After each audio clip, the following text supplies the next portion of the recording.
Olá a todos, sejam bem-vindos a mais um vídeo. E preciso dizer que o universo não colaborou muito com a minha volta. Por quê? Porque estou gripada, tem vizinho gritando, cachorro latindo, moto passando desgovernada pela rua, mas prevaleceremos. E no último vídeo nós falamos sobre o quê? Nós falamos sobre as perseguições que a igreja sofreu pelo Império Romano por quase 300 anos e terminamos falando sobre a conversão de Constantino, que resultou no Edito de Milão, onde os cristãos ganharam o direito de se tornarem livres. E hoje nós vamos falar sobre essa conversão de Constantino, que foi um tanto quanto conturbada, e vamos falar também sobre o início da Idade Média, sobre o Islã e como os muçulmanos cresceram pelo mundo. E quais foram as consequências da conversão de Constantino? Bom, após Constantino se tornar o imperador de todo o Império Romano, a igreja se tornou a Igreja Imperial. E com essa proximidade que Constantino tinha com a igreja, ele se achava no direito de determinar as normas da igreja, onde ele inclusive se considerava o bispo dos bispos. Ou seja, além de ter o domínio sobre todo o Império Romano, Constantino também queria ter autonomia sobre a igreja. Então, após conceder a liberdade para os cristãos através do Edito de Milão, Constantino começou a criar outros decretos que beneficiavam a igreja. E esses benefícios eram de forma material, onde a igreja ganhava terrenos, por exemplo, mas também eram em forma de autoridade social, ou seja, a igreja ganhava esse poder de autoridade sobre a sociedade. E qual que era o problema de tudo isso? Porque a ideia que passa é que após 300 anos de perseguições e de anos sombrios, parecia que finalmente a igreja estava vivendo os seus tempos de glória, porque afinal o imperador havia se convertido ao cristianismo e dado essa liberdade aos cristãos.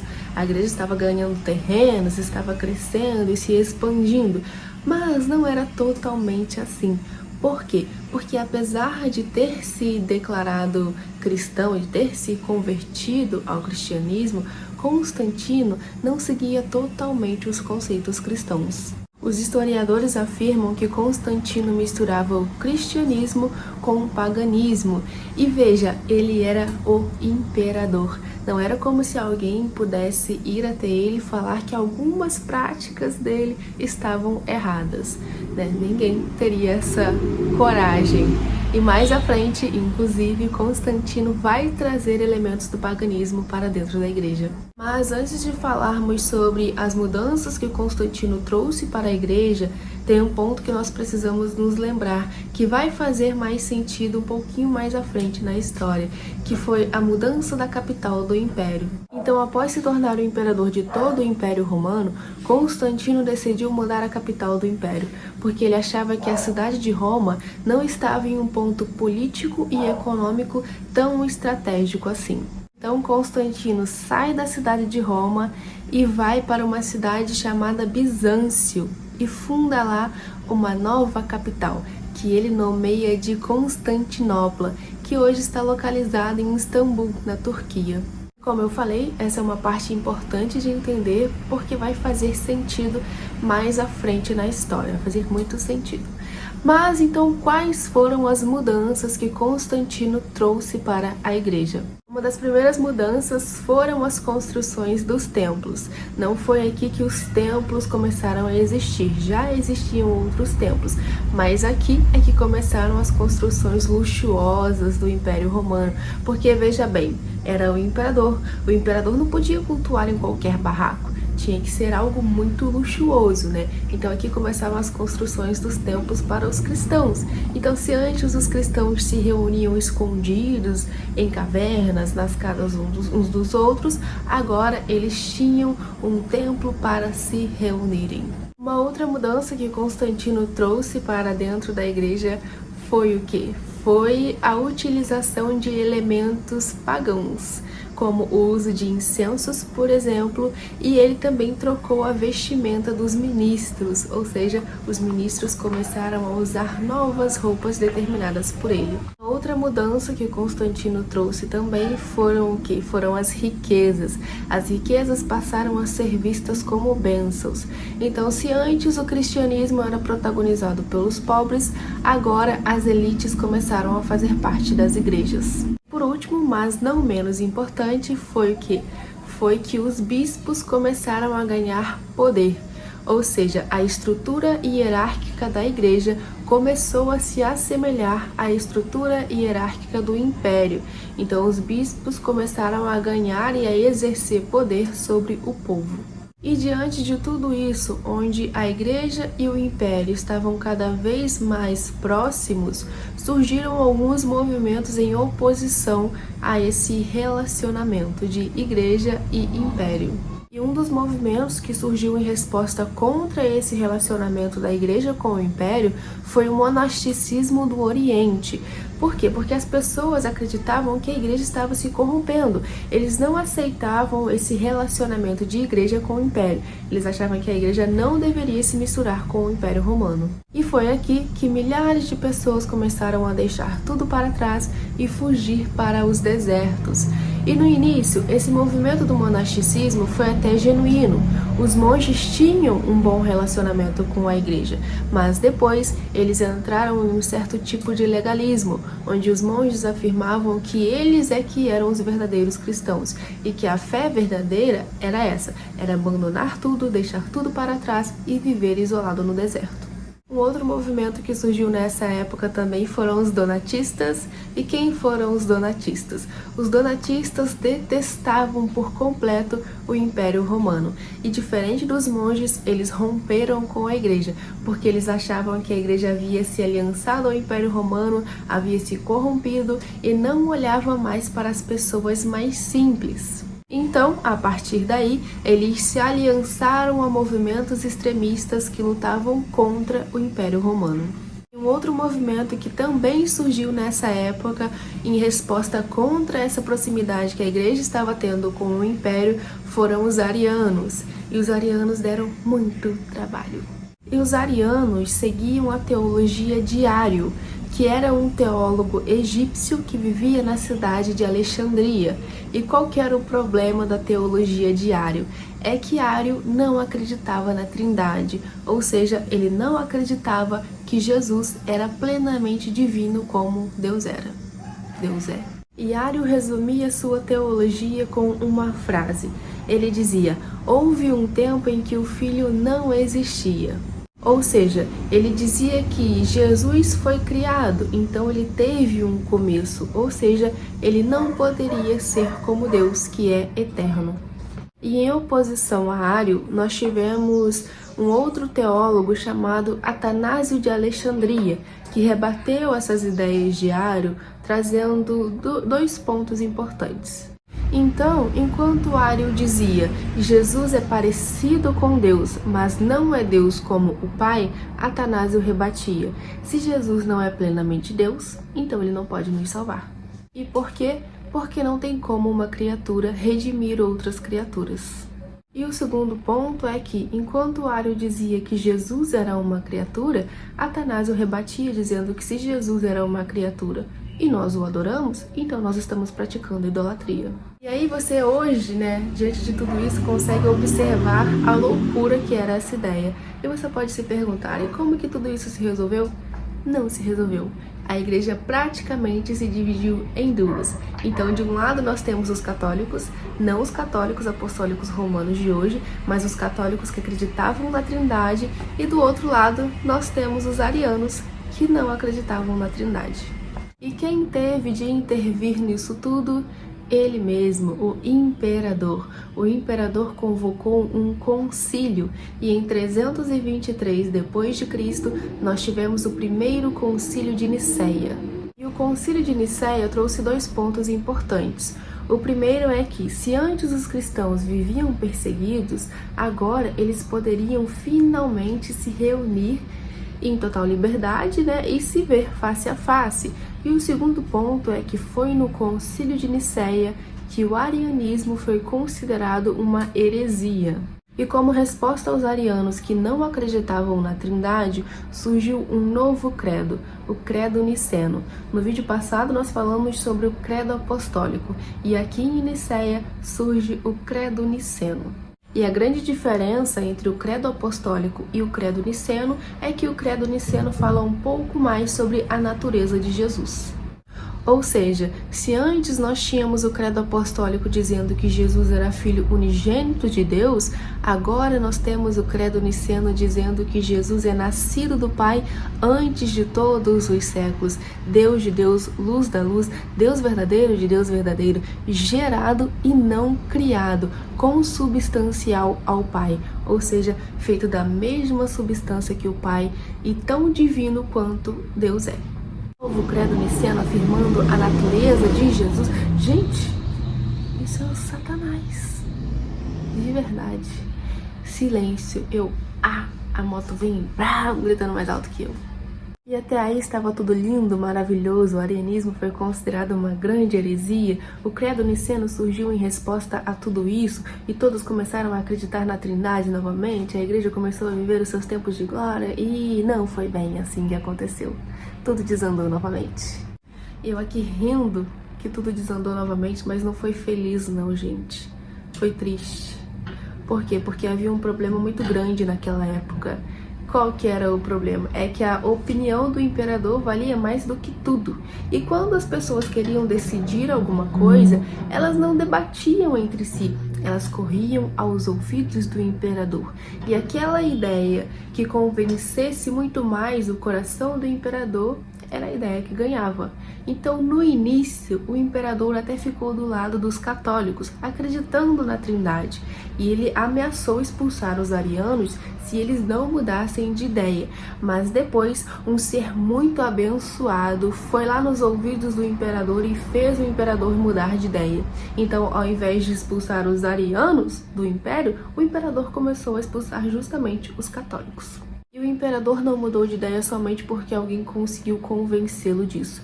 Ele também mudou de ideia porque, politicamente falando, era melhor que ele fosse ariano para conservar a sua influência no império. E por quê? Porque o arianismo tinha relação com as crenças pagãs daquela época. As pessoas já estavam acostumadas com essa ideia. Já a ideia da Trindade não, era uma coisa inédita. Um Deus, uma essência em 3 pessoas, as pessoas não estavam acostumadas com isso. Então, visando manter a sua influência no império, o imperador decidiu permanecer do lado dos arianos. Ele, inclusive, morreu sendo um ariano. E esse conflito entre católicos e arianos durou bastante tempo, mas chegou ao fim com a chegada de um novo imperador chamado Teodósio. Foi em 381 d.C. que o imperador Teodósio convocou um novo concílio, o Concílio de Constantinopla. E aqui no Concílio de Constantinopla foram definidas 2 coisas importantes. A primeira é que o arianismo foi de fato considerado uma grande heresia, e a segunda coisa foi que o imperador decretou que o cristianismo era a religião oficial do império. Nós precisamos entender que na época de Constantino, o cristianismo era legalizado, mas não era reconhecido como uma religião oficial. Então, só em 381 que o imperador Teodósio assina o Edito de Tessalônica, onde ele decreta que o cristianismo era a religião oficial do império.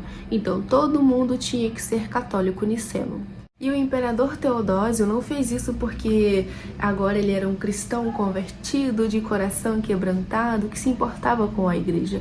Não, ele fez isso como um ato de desespero político, porque agora o Império Romano estava fragmentado. Então ele usou o cristianismo como instrumento de estabilização do império. Ele foi muito esperto e muito calculista. Então ele não tinha fé. Talvez ele até tinha, mas poder, esse com certeza ele queria garantir muito mais. Mas também tivemos coisas boas acontecendo nesse tempo aqui. Nós tivemos pessoas importantes que fizeram parte da história da igreja, como Jerônimo, por exemplo, que traduziu a Bíblia para o latim. E vocês lembram que lá no início nós falamos que o imperador Constantino mudou a capital do império da cidade de Roma para Constantinopla? Pois bem, aqui, além do imperador Teodósio tornar o cristianismo a religião oficial, ele também tomou a decisão de dividir o Império Romano em dois. Então, de um lado nós temos o Império Romano Ocidental, em Roma, e do outro lado nós temos o Império Romano Oriental, em Constantinopla. E como nós falamos, o Império Romano já estava muito fragmentado, e com essa divisão do imperador Teodósio, o lado ocidental não tinha mais recursos para proteger as suas fronteiras, e com isso começaram as invasões. E essas invasões eram dos bárbaros, que eram povos que viviam ao redor do Império Romano, e em 410 eles invadiram e saquearam a cidade de Roma. E diante de tudo isso, o lado ocidental deixou de existir, e foi ali que começaram a surgir os pequenos reinos na Europa. E vocês podem se perguntar, e como que a igreja ficou no meio de tudo isso? A igreja cresceu ainda mais, e após a queda do Império Romano, foi justamente a igreja que assumiu esse papel de liderança por meio do seu bispo em Roma, e foi aqui que surgiram os papas. E todo mundo sabe que a palavra papa significa papai. E esse era um termo usado não somente para o bispo de Roma, mas em diversos outros lugares, antes da queda do Império, os outros bispos também eram chamados de papa. Porém, as coisas mudam após a queda do Império Romano. Então foi justamente aqui, após a queda do Império Romano, através do Papa Leão I, que surgiu o Papa como nós vemos hoje, com toda essa autoridade sobre a Igreja. Leão I afirmava que o Papa não era um entre muitos, mas que ele deveria ser o único, com essa autoridade sobre a Igreja. Então foi aqui que Leão I determinou que o Papa tinha autoridade final sobre decisões e doutrinas da Igreja. Para resumir, quando o Império Romano Ocidental caiu, a Europa entrou num caos total, com invasões, instabilidade política e falta de segurança. E quem permaneceu de pé no meio de toda essa bagunça? A Igreja. E sem imperadores para mandar, quem assumiu esse papel de responsabilidade foi o Papa e os bispos. E eles passaram a atuar não só como líderes espirituais, mas eles também passaram a assumir papéis políticos e administrativos. E assim nós chegamos na Idade Média, onde tudo parecia estar indo muito bem para a Igreja. Apesar do lado ocidental do Império ter caído, a Igreja parecia estar indo muito bem. Mas começou a surgir uma mensagem lá do outro lado, e essa mensagem começou a espalhar sem que ninguém percebesse. E que mensagem era essa? Bom, eis que lá da Pérsia surge um novo grupo de pessoas levando uma nova mensagem, a mensagem do Alcorão, transmitida por Maomé. E quem foi Maomé? Maomé nasceu no ano 570 d.C. em Meca, uma cidade comercial importante na Península Arábica. Maomé era órfão e foi criado por seus tios. O seu tio tinha um comércio e ele até tentou seguir essa vida de comerciante, mas não deu muito certo. Maomé então virou um pastor de ovelhas e foi trabalhar para uma viúva rica. E ele posteriormente acabou se casando com essa viúva rica. E como foi que o Alcorão surgiu no meio de tudo isso? Bom, aos 40 anos, durante uma meditação em uma caverna próxima a Meca, Maomé afirma ter recebido uma revelação do anjo Gabriel. Então, a partir daí, ele começa a pregar uma nova fé em um só Deus, Alá. E um ponto importante aqui é que o tio da esposa de Maomé era um cristão copta, ou seja, um cristão ortodoxo egípcio, e ele conhecia bem as profecias das escrituras. Então, quando ele foi contar para esse tio da esposa dele essa experiência que ele teve na caverna com o anjo Gabriel, esse tio da esposa dele foi o primeiro a validar a sua experiência, dizendo que se parecia muito com o que os profetas da Bíblia já haviam vivido. Só que essa mensagem de Maomé não foi muito bem recebida pelos líderes de Meca, a cidade onde ele nasceu. Maomé foi perseguido e em 622 ele se mudou para uma outra cidade chamada Medina. E o interessante é que é justamente nesse período em que ele se muda para a cidade de Medina é que marca o início do calendário islâmico. É a partir daí que eles começam a contar o ano. Só que aqui as coisas mudam um pouco. Por quê? Porque em Meca, Maomé tinha uma mensagem mais pacífica, chamando as pessoas ao arrependimento, à caridade e à adoração exclusiva a Alá. Mas em Medina, ele assume um novo tom. Em Medina, ele se torna um líder e o chefe da primeira comunidade muçulmana. Então agora, a missão não era mais aquela missão pacífica de pregar a mensagem como ele fazia em Meca. Agora a missão era estabelecer a submissão a Deus sobre todos os povos. Depois disso, Maomé retorna para Meca e não mais como aquele Maomé rejeitado que saiu após ser perseguido. Agora ele volta como um chefe militar e o Islã é estabelecido. Com isso, a comunidade muçulmana passou a crescer, lutar e conquistar, e de uma maneira extremamente rápida, eles conquistaram toda a Pérsia. E eles não pararam por aí. No ano 635, eles conquistaram a cidade de Damasco, no ano 637, a cidade de Antioquia, e no ano 638 foi a vez de Jerusalém cair sob o poder dos muçulmanos. E dentro da Europa, os cristãos se sentiam cada vez mais ameaçados pelo Islã. Por quê? Porque por quase 100 anos após a morte de Maomé, o Islã se expandiu de forma absurda e eles conquistaram muitas terras, porque este era o lema: seguir conquistando. E ao mesmo tempo que o Islã estava no seu melhor momento, eis que dentro da Europa surge um novo império. No ano 800 d.C., o Papa Leão III, durante uma missa de Natal, coroou um novo imperador, o imperador franco Carlos Magno. Como nós falamos mais acima, após a queda do império, o Papa passou a ter um poder absoluto sobre tudo, inclusive de coroar um novo imperador. E por que Leão III coroou Carlos Magno? Porque o Papa era mal visto pela nobreza e pelo clero local.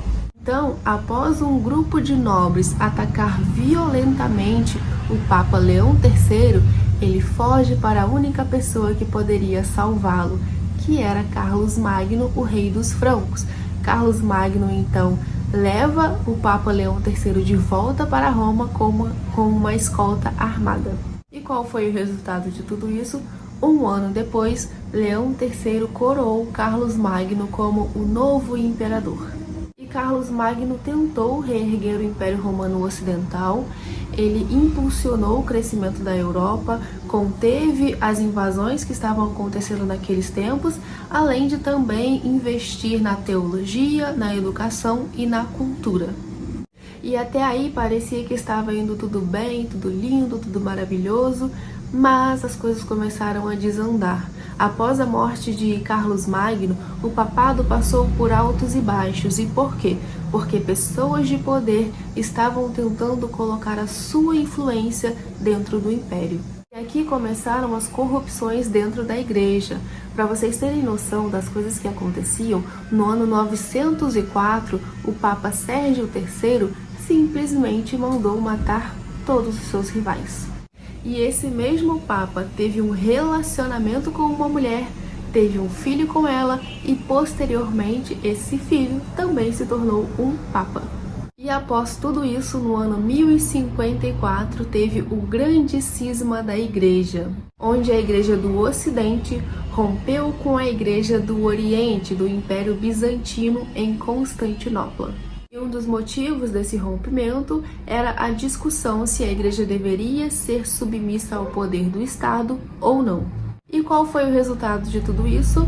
O Papa Bizantino em Constantinopla excomunga o Papa Romano e o Papa Romano simplesmente vai lá e excomunga o Papa Bizantino em Constantinopla também. E é aqui, a partir de agora, que nós temos a Igreja Ortodoxa do Oriente e a Igreja Católica Apostólica Romana. E E após toda essa confusão da igreja e ter acontecido toda essa divisão, começaram a acontecer as cruzadas.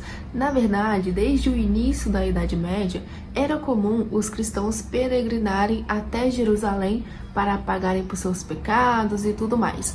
Porém, agora, quem controlava Jerusalém não era mais os cristãos, e sim os muçulmanos, porque como nós falamos mais acima, o Islã havia conquistado muitas terras, incluindo Jerusalém. Mas as cruzadas começaram a acontecer em 1095, quando o Papa Urbano II convocou todo o povo dizendo ser inadmissível que Jerusalém estivesse nas mãos dos muçulmanos. E então, com essa convocação do Papa para conquistar Jerusalém novamente, os pobres viram nisso a oportunidade de serem reconhecidos, de terem algum valor e alguma importância. E por quê? Porque o Papa havia prometido indulgências, ou seja, não importava o pecado que eles haviam cometido, eles iriam ser perdoados e eles iriam para o céu. E eles conseguiram conquistar Jerusalém novamente. E ali nasceu o reino de Jerusalém sobre o poder dos cristãos. Mas isso não durou muito tempo, porque os muçulmanos tomaram o poder novamente e assim iam acontecendo as cruzadas de novo. Houve um tempo, inclusive, em que os cristãos começaram a levar as crianças para essas cruzadas, o que ficou conhecido como a Cruzada das Crianças. Eles achavam que, porque as crianças eram puras e inocentes, Deus daria a vitória a eles. E a gente nem precisa dizer o quão errado essa ideia foi, porque isso deu muito e muito errado. E com isso começou a decadência da igreja. Por quê? Porque a corrupção dentro da igreja e dentro do papado estava cada vez maior. Então a igreja foi decaindo cada vez mais por causa do interesse político. E além disso, o papado estava cada vez mais debaixo da sombra da França, onde inclusive a sede do papado foi mudada de Roma para Avignon, na França. Em 1309, os papas se estabeleceram de vez na França. E durante todo esse tempo de confusão, muitas guerras aconteceram e a sociedade experimentou uma grande queda.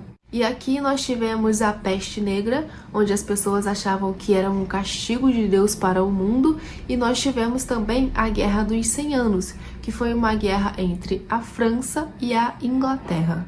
E, além de tudo isso, nós ainda tivemos o grande cisma do Ocidente, onde o mesmo grupo elegeu dois papas diferentes.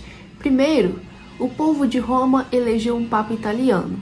Logo em seguida, os cardeais franceses não aceitaram porque disseram que este papa foi eleito sob pressão. Então, eles é que elegeriam um novo papa. E eles escolheram. E este papa iria morar aonde? Exatamente, em Avignon, na França. Então, assim ficou. Dois papas, um em Roma, um na França, onde cada um excomungou o outro. E como a Guerra dos 100 Anos ainda estava acontecendo, aquele conflito entre França e Inglaterra, a França apoiou um papa e a Inglaterra apoiou outro papa. E o restante da Europa? O restante da Europa ficou a ver navios sem saber qual dos dois papas eles se submeteriam. Até que finalmente, depois de 40 anos desse cisma, a igreja finalmente percebeu que isso não estava dando certo. Precisou, gente, de 40 anos para eles notarem que dois papas ao mesmo tempo não estava dando certo. E o que aconteceu? Eles se reuniram, esses dois papas renunciaram, foi feito um novo concílio, onde um novo papa foi eleito e a igreja voltou a ter aquela liderança unificada. E aqui nós entramos no período da Renascença. Muita arte, muita beleza, muita pintura, que eu não entendo muito, mas foi na Itália que surgiu o período da Renascença, que preparou aí o caminho para o mundo moderno. E aí você pode se perguntar, e o que tem a ver esse período da Renascença com a igreja? Esse período da Renascença influenciou muito a igreja, por quê? Porque agora o homem se tornou o centro do universo, ou seja, a ênfase saiu de Deus e foi para o homem e a razão. E E além disso, a igreja estava muito mais preocupada com o embelezamento de Roma e as artes de Michelangelo, por exemplo, do que em cuidar do rebanho e cumprir as suas tarefas eclesiásticas. E esse luxo de Roma, essa busca pela beleza e especialmente a reconstrução da Basílica de São Pedro custou caro demais. E qual foi a solução que os papas encontraram? Eles aumentaram os impostos dos fiéis, começaram a vender cargos eclesiásticos e a cereja do bolo foi a venda de indulgências. Intensificaram as vendas de indulgências. E o que eram as indulgências? Era a promessa de perdão de pecados pela troca de dinheiro. Ou seja, dê uma moeda para a igreja e garanta um pedacinho do céu. Dê uma moeda para a igreja e encurte o seu tempo no purgatório. Eles inclusive afirmavam ser possível salvar até mesmo os parentes que estavam no purgatório. E as pessoas pagavam, por medo do inferno as pessoas pagavam. E com isso a insatisfação do povo com a igreja misturada com política crescia cada vez mais. E essa inclusive foi uma das razões de Martinho Lutero começar a sua reforma. Mas antes de Lutero, nós até tivemos algumas pessoas que tentaram trazer uma reforma para a igreja naqueles tempos, porém, muitas vezes a igreja abafava esses movimentos. Porém, nós tivemos ainda assim os pré-reformadores, como John Wycliffe, acho que é assim que fala, John Wycliffe, que traduziu a Bíblia para o inglês, porque ele achava ser inadmissível o povo só ouvir a Bíblia em latim pelos padres. Um outro nome importante foi Savonarola, que convenceu o povo a queimar os seus objetos de luxo e de arte na praça central de Florença. Ele também pregou contra o Papa, chamando-o de corrupto, imoral e vendido. Posteriormente, ele foi julgado e queimado na praça onde ele fez aquela fogueira da vaidade, onde o povo levou os seus objetos de luxo e de arte. E por último, nós tivemos John Huss. Ele pregava que a Bíblia é a única autoridade, acima até mesmo do Papa. Ele dizia que o Papa pode errar e, se for contra as Escrituras, ele deve ser confrontado. Ele dizia também que o clero deveria viver em santidade e não em riqueza, e que a igreja pertencia a Cristo e não ao Vaticano. E como nós podemos adivinhar, John Huss foi acusado de heresia e foi queimado, e as suas últimas palavras diante da fogueira foram: hoje vocês queimam um ganso, porque Huss significa ganso, mas daqui a 100 anos surgirá um cisne que vocês não poderão queimar. E alguns afirmam que ele estava falando justamente de Martinho Lutero, que ele estava falando profeticamente de Martinho Lutero, que é justamente a figura que surge tempos depois de muitas tentativas de trazer uma reforma para a igreja, o protagonista da reforma protestante, Martinho Lutero. E é isso, eu espero que vocês tenham aprendido bastante, que vocês tenham conseguido entender, que vocês tenham feito anotações, porque o conhecimento é muito importante. E que vocês possam compartilhar o vídeo com quem vocês quiserem, se vocês tiverem gostado. E eu espero vocês aonde? No próximo vídeo.